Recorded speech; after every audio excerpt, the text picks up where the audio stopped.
So I've had the privilege of teaching every age you can imagine. The youngest student I've ever had was 3 years old. The oldest was 103. I've taught everywhere from maximum security prisons to CEO boardrooms to nurses during the COVID-19 pandemic to the United States Air Force and everywhere in between. And I found that there's some really interesting things that happen in these classes, especially when I ask somebody to become emotionally vulnerable. Now, I used to start my classes by asking people to make the craziest face they can.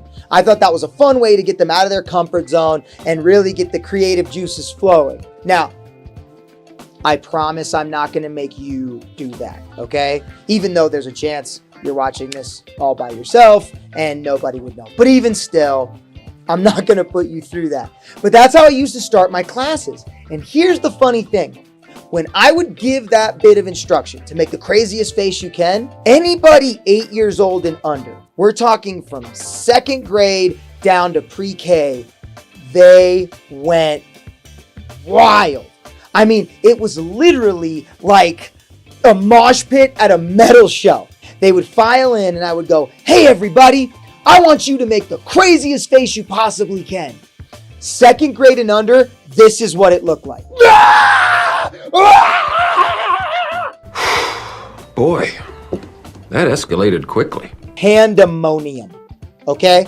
I even had one kid pick up his shoe and throw it through a window. Who throws a shoe? Honestly. I'm not kidding. What made it weird was what he said after. I was like, "Make the craziest face you can." He was like, "Finally!" That child probably needed a lot more emotional care than I was able to give in that class specifically. But you get my point. It was a free-for-all. They had no problem letting themselves loose. But around third grade, this amazing phenomenon happens. The kids would file in and I would say, "Make the craziest face you can." And this time, this is what everybody did in unison. They went.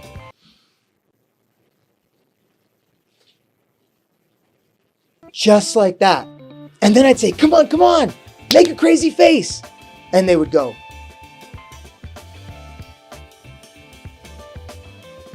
"Are you gonna do it?" "I'll do it if you do it." It was like pulling teeth. Finally, I'd be like, "Come on, somebody make a crazy face." And with an eye roll, every time one student will go, "Bah!" and then revert like a turtle back into their shell. Like, "Oh my gosh, oh my gosh, oh my gosh, oh my gosh." So here's my first question for you. What do you think that is? Where do you think that comes from? Why do you think they were so terrified? I'm going to give you just a second to write down your answer. What do you think that is?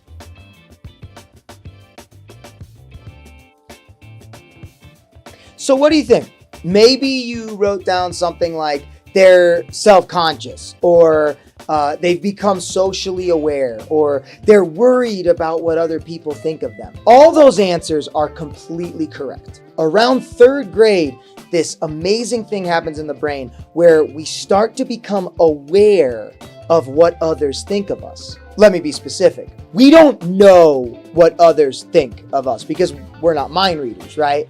We start to become aware of what others might think of us. And we're not afraid that they might think we're awesome, right? What we're really afraid of, what really scares us, is judgment or ridicule from others. And around 9 years old is when we start really caring about that. The good news is it does end. There is a specific age where it ends, and that is whatever age you die. That's when it's over. But here's the thing. I have never met anybody without interesting ideas. I've never met anybody without an amazing story. I've never met anybody without something interesting or valuable to say or contribute. But the number one thing that stops people from speaking their mind, that stops people from sharing their opinion, that stops people from saying the right answer even when they know what the right answer is is the fact that they're so terrified of what other people are going to think about them. They're horrified of ridicule. So, the first rule in my class is forget what other people think. 5 words.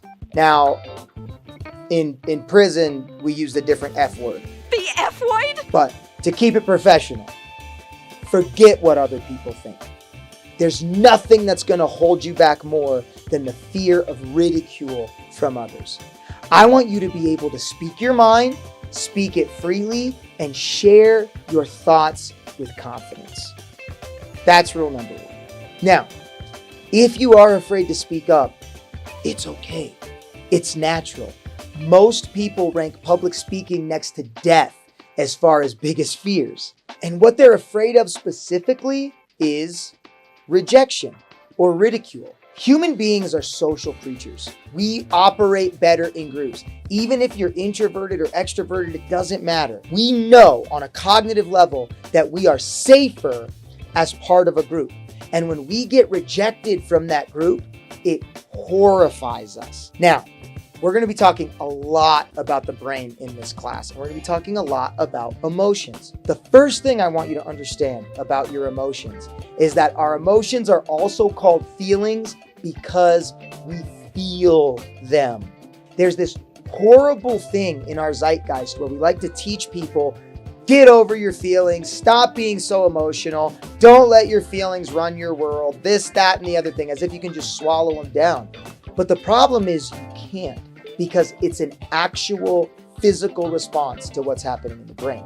Going back to judgment and ridicule, when your brain feels ridicule, it reacts the exact same on a chemical level as if you were to be punched in the stomach. Now, we're going to get much deeper into that later in the lesson, but that's the first thing I want you to write down. Our brains handle ridicule the same way as they do being physically hurt. And that's why people are so afraid of being ridiculed. Now, that leads me to my second rule in class. When somebody's brave enough to speak their mind, don't be judgmental. Instead of meeting their thoughts or ideas with ridicule, meet it with encouragement. It doesn't matter if you agree with what they have to say. It doesn't matter if you share the same opinion. It doesn't matter if you share the same belief. It doesn't matter if you hate this person's guts. If they are brave enough to speak their mind, that means they are brave enough to face a fear that most people rank next to death. And because of that, they deserve encouragement. In a group setting, I love using applause. Just like this. That's how we show encouragement. Applause are weird, right? I mean, you only applaud at like a rock and roll show and a sports event, mainly. And what do they always ask? They always go, "How you feeling?" And people are like, "Yeah." But why clapping?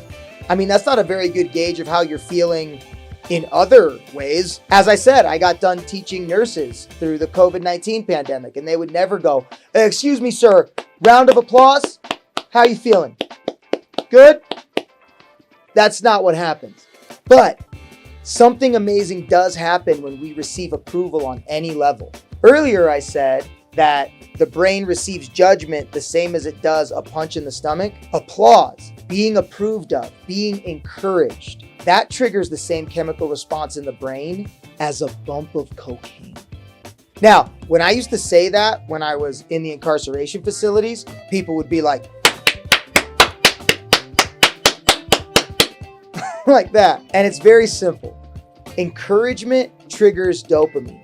Dopamine is the hormone in the brain that makes you want to have more of something. Have you ever been eating something delicious and halfway through, you're not even done yet, and you just go, "You know what? I'm going to get another one of these. It's too good." This drink, I like it. I know, it's great, right? Another! That's dopamine. It's the chemical that makes you crave more of something. So when we get approved of, or when we get applauded, or when we get encouraged, that dopamine triggers in the brain and we go, "Whatever I just did, I need to do more of that." Social media knows this. That's why they invented the like button. Because when you share your opinion on the internet and someone else goes, I like that. I like it a lot. It's a little surge of dopamine, which would make sense as to why we check our phones every like 10 seconds. How about now? Anybody else like what I have to say? It's the same reason that we applaud little kids, right? When my boys were growing up and they'd say their first words or take their first steps, what do? We go, yeah, way to go, keep going, good job. Or when they were toddlers and they'd help out with household chores, like grab the broom or do the dishes, I'd go, yes, way to go. And that would encourage them to go, oh, whatever I'm doing is good. I like this. I need to do it more. That was until they became 10 and started playing Fortnite and realized that video games trigger way more dopamine than dad's lame applause. But what are you going to do? Seriously. That said, I want to encourage you to be encouraging to whoever it is you're dealing with. Most importantly, yourself. When we ridicule ourselves, it triggers that same pain response. But when we're encouraging to others and ourselves, it inspires people to be brave enough to do it more. So, rule number 1, forget what other people think. Rule number 2, don't be judgmental. Be encouraging instead. And rule number 3, especially in my class, if it feels stupid, you're doing it right.